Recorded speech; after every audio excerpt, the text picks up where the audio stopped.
Happy day, students. In the last class we saw that how to use vectors to find out the net force acting on a particular charge. Today we are going to see how we are going to use the mechanics method to find out the various things in electrostatics. Okay. Now let's assume that there are two charges here, the Q1 and Q2. Okay. An initial separation between them, let's say, is R. Suppose we are going to make this Q1 as fixed and we are going to release this charge Q. Okay, now what we are trying to find? We are trying to find when this charge Q2, because of the repulsive force between Q1 and Q2, moves away. When it goes to such position where the separation between Q1 and Q2 dash becomes 2R, what is going to be its velocity? What will be velocity of Q2 at that particular moment? Okay. So first thing that I would ask you is, at any moment we know that the force between two charges can be written as 1 by 4 pi epsilon naught Q1 Q2 by x square, where x is the separation between the two. Okay. And since in this particular question we are talking about velocity, okay, so this force at that moment can be written as m into instantaneous acceleration. That is 1 by 4 pi epsilon naught Q1 Q2 by x square. Or for that matter, acceleration is 1 by 4 pi epsilon naught m Q1 Q2 by x square. Fine. This is acceleration. Now we know this x is changing. Initially this was r and finally it's going to be 2r. Okay. So acceleration is variable. The question is, since acceleration is variable, velocity keep on increasing or keeps on decreasing? Why? Because x is increasing, so acceleration is going to decrease. If acceleration is going to decrease, will velocity increase or decrease? What will be the answer? Velocity keeps on increasing. Why? Because acceleration will be positive. If acceleration is positive, it means change in velocity is positive. That means velocity final is more than velocity initial. So velocity keeps on increasing. Acceleration is decreasing means change in velocity is decreasing, or the rate of change of velocity has gone down, but this keep on increasing now. Okay, so that's fine now. So this is acceleration now, and you can see acceleration is proportional to x square here. Now how to convert this into velocity? Now we know that this acceleration we can write as v dv by dx. This can be written as v dv by dx equal to Q1 Q2 by 4 pi epsilon naught m x square. Then further, what you can do? You can take x this side and remaining thing which are constant you can bring in this side. So v dv,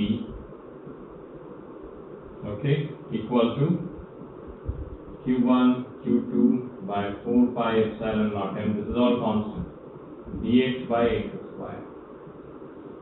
Okay, this x is changing from where to where? Initial value is r, final value is 2r. Initial value of v when it was at r, 0. Final is let's say v. Okay, so its integration here, v square by 2. Take the limit 0 and v here. This is Q1 Q2 by 4 pi epsilon naught m. Okay, integration of this, minus 1 by x. Here r and 2r. Final answer will be, we put the limit into this one, v square by 2 minus 0, so it will come as v square by 2, Q1 Q2 by 4 pi epsilon naught m. This is minus here. If you want, you can take it outside. Then we can write that 1 by 2r minus 1 by r. What's going to come over here? 1 by 2r minus 1 by r is minus 1 by 2r. So we'll be writing v square by 2 Q1 Q2 by 4 pi epsilon naught m. Better that you multiply this minus inside. So it will become minus 1 by 2r plus 1 by r. Directly it will come as 1 by 2r. This 2 and this 2 you can cancel. So v value is going to come as square root of Q1 Q2 by 4 pi epsilon naught m into r. This will be the velocity. Okay. So which concept we use in this one? That acceleration can be represented in this way, and the second concept was acceleration is decreasing but still it is positive. So that's why velocity keeps on increasing. Okay? Let's see a few more questions based on the mechanics concepts.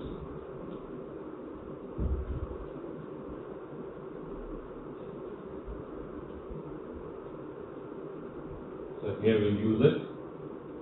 Let's see what we can do. Suppose here we have charge Q1 and here is a block of mass m, and let's assume that it is having charge Q2. Okay, and between the surface and the block there is a coefficient of friction as mu. So what the question can ask you, what will be the maximum value of mu so that this block can be at rest? Okay, find the value of mu for which block can be at rest. Okay, which block? This block. That means this is already fixed. This is not moving. Okay, so on this one we know that on this block there is a force, electrostatic force acting in this direction. Okay, now which force is there which can stop it? Friction only. Friction has to be in this direction. Okay, but what is friction here? This is mg, and here will be normal contact force. Now since we are asking for the maximum value, okay, the maximum value that we can have, so we can say that if we are asking for maximum value of friction, then we can consider this to be limiting friction for this case. Okay, so if this is a limiting friction, then limiting friction we can write as mu n. Okay, limiting friction we can write as mu n. And what is n in this case? You can say that n is mg. Write mu mg. Now this force is going to balance this Fe. Now what is this Fe? Fe we can write as 1 by 4 pi epsilon naught Q1 Q2 by the separation. The separation is r at that moment. So r square equal to mu mg. So mu value is Q1 Q2 by 4 pi epsilon naught r square mg. Okay, same way another question we can do. If we are going to keep this on an incline, then what we will do?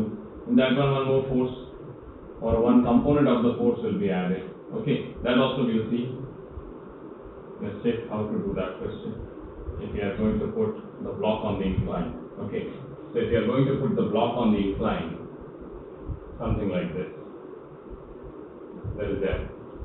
Okay, and the charge on this one is Q. Let's put it as Q. And here is another charge, Q.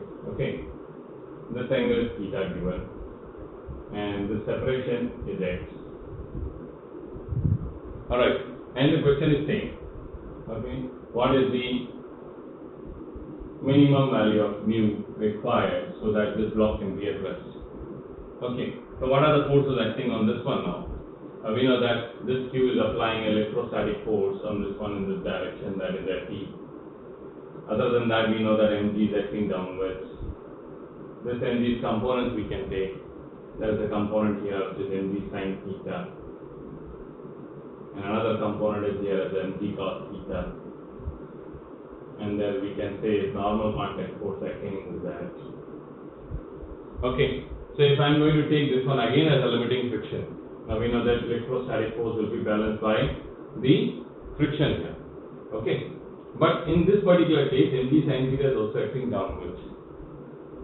Alright, so if we are going to find out in limiting friction case, then we have to be choosy in this case that where we have to take the friction. If you are talking about maximum electrostatic force, then electrostatic force will be on the higher side and friction will be acting downwards.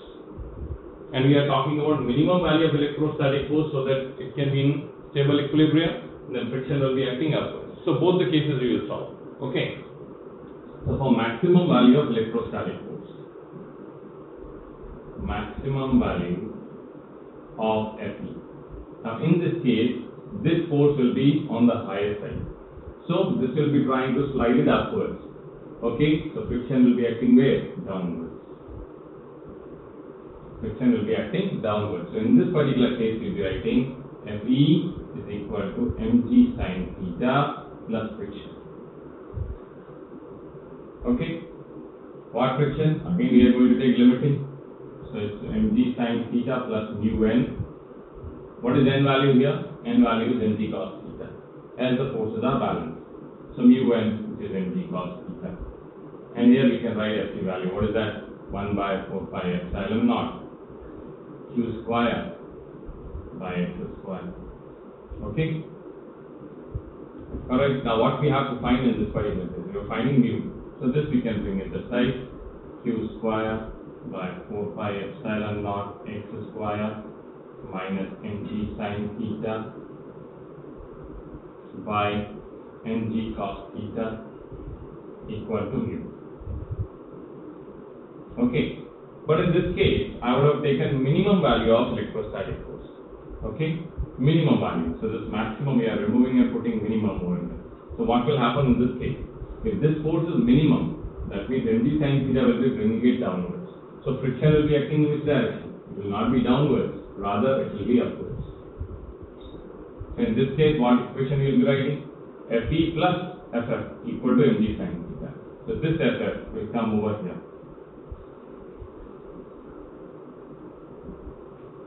Okay, then what you will be writing? You will be putting the value, everything else is same. Fe is this value, mg sin theta, this force of friction goes that side, will become minus. This will be like this. Then, what else will be there? We will be bringing mg sin theta here. This force is Fe minus mg sin theta, and here is minus by mg cos theta. Now, why minus is over here? Because mg sin theta is more than this force. So when you are going to subtract it, it will become minus only. So adjust this minus initially itself. Just make it plus and this is minus. So this minus you can do. So this will be the answer when we are going to take minimum value of electrostatic force.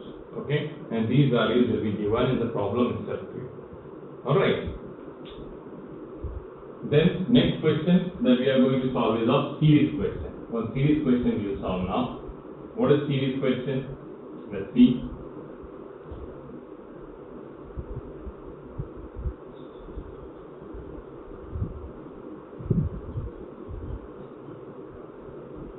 Series question, something like this it will be. There will be one charge, let's say plus 1 coulomb, they are keeping at the origin. This is origin here. The next charge, let's say 8 coulombs. Then the next one is 27 coulombs. Then 64 coulombs. Like this, we can say 100,000 coulombs. Okay. The separation here is 1 meter. Separation here is 2 meters. And take this is also 1 meter. This is origin here. This is origin. This is 1 meter. Okay. And this separation is 2 meter. This separation is 3 meter, 4 meter, and 10 meter. Final is 10 meter. Okay. What we have to find? All these charges are kept in a single line. And we are keeping here also plus 1 coulomb. We want to know that what all these charges are going to exert force on this plus 1 coulomb. On this plus 1 coulomb, what is the force exerted by all? So what we have to do? Because of this charge, force on this one is repulsive or attraction? Repulsive. So direction is this. 8 coulombs on plus 1 coulomb, repulsive, same direction. Is this plus 1 coulomb is going to affect 8 coulombs force on this plus 1? No, that's the property. Okay, force due to one charge on the second charge is not affected by the presence of other charges. Okay, so plus 8 coulomb is going to apply, again repulsive, 27 also repulsive, and since all the forces are acting along the line, we can add them all. Okay, so I am directly writing, just check. Net force is force due to 1 coulomb. So 1 by 4 pi epsilon naught 1 by 1 square. Okay, because of 8 coulomb. So what I have to write? 1 by 4 pi epsilon naught plus 8 by 2 square plus 27 by 3 square plus 64 by 4 square, likewise 1000 by 10 square. The series, you see that, what is the series? This is 1 by 4 pi epsilon naught. This is 1. This is actually 2 cube. So 8 by 4 is 2. This is 3 cube. 3 cube by 3 square means 3. This is here 4 cube by 4 square, that means 4. Like this, up to 10. So what will be the final answer of this one? This final answer will be n into n plus 1 by 2. Correct or not? So what is the formula? N into n plus 1 by 2. So 1 by 4 pi epsilon naught. N is how many numbers are here? 10 numbers. So 10 into 10 plus 1 by 2. So we are getting 11 into 5, 55. 55 by 4 pi epsilon naught Newton is our answer. So why I told you this? So that you can remember that what is the series sum of this one? N into n plus 1 by 2. Okay? That's all for now. The remaining series questions we will do in next class.